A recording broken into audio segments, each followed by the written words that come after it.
जय श्री कृष्णा। स्वागत है आपका मेरे इस चैनल @अनीता धार्मिक टेल्स पर। आज मैं आपको अपने इस वीडियो में तुलसी विवाह की कहानी सुनाने जा रही हूँ, जो कि देवउठनी एकादशी के दिन तुलसी का विवाह किया जाता है। मान्यता है कि जो भी व्यक्ति इस दिन अपने घर में तुलसी विवाह करता है उसे इस लोक और परलोक में यश की प्राप्ति होती है। साथ ही उस व्यक्ति पर भगवान विष्णु की विशेष कृपा बनी रहती है। आषाढ़ शुक्ल एकादशी को भगवान विष्णु शयन करते हैं और 4 महीने बाद कार्तिक शुक्ल एकादशी के दिन जागते हैं। इस दिन को देवउठनी एकादशी या प्रबोधिनी एकादशी कहा जाता है।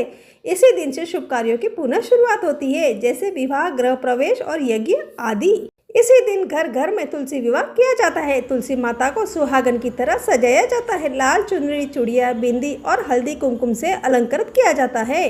शालिग्राम जी या भगवान विष्णु की मूर्ति से उनका विवाह कराया जाता है। यह विवाह परम पुण्यदायक माना गया है।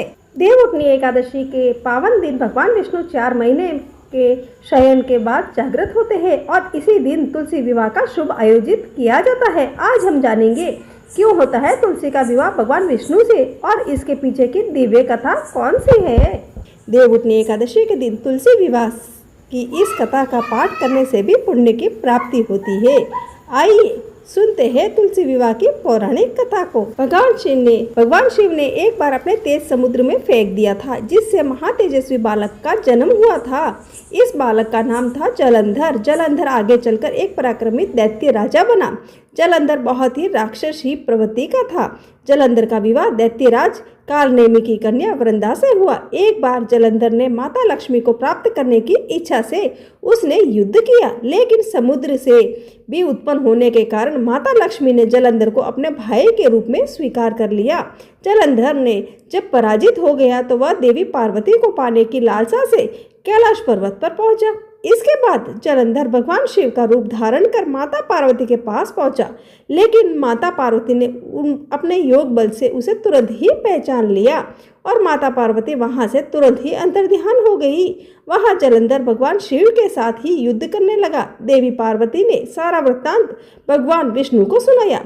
जलंधर की पत्नी वृंदा अत्यंत पतिव्रता स्त्री थी। उसी के पतिव्रत धर्म की शक्ति से जलंधर का न तो मारा जाता था और न ही पराजित होता था। इसलिए जलंधर का नाश करने के लिए वृंदा के पतिव्रत धर्म को भंग करना बहुत ही आवश्यक था।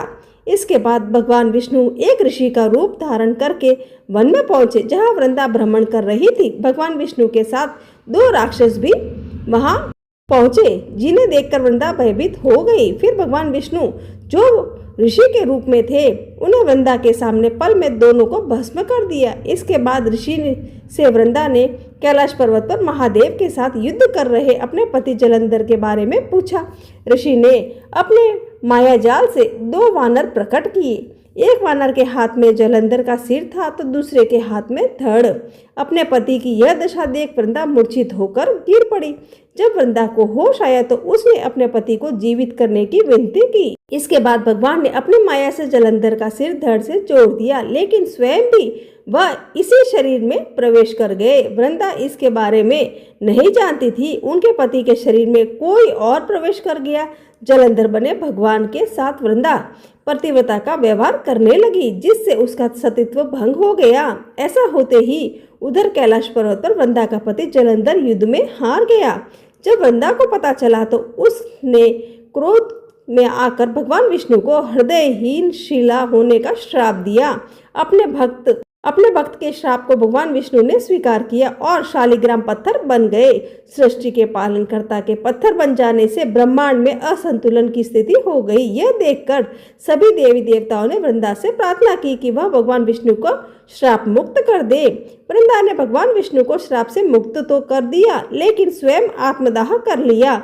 जहाँ वृंदा भस्म हुई वहां तुलसी का पौधा उगा। भगवान विष्णु ने वृंदा से कहा कि हे वृंदा, तुम अपने सतीत्व के कारण मुझे लक्ष्मी से भी अधिक प्रिय हो गई हो। अब तुम तुलसी के रूप में सदा मेरे साथ रहोगी। तब से हर साल कार्तिक महीने के देवउठनी एकादशी का दिन तुलसी विवाह के रूप में मनाया जाता है। भगवान विष्णु ने वरदान दिया कि जो मनुष्य भी मेरे शालिग्राम रूप के साथ तुलसी का विवाह करेगा उसे इस लोक और परलोक में विपुल यश प्राप्त होगा। इसके अलावा तुलसी को वरदान प्राप्त किया है कि जिस घर में तुलसी रहेगी वहां यम के दूत भी असमय नहीं जा सकते।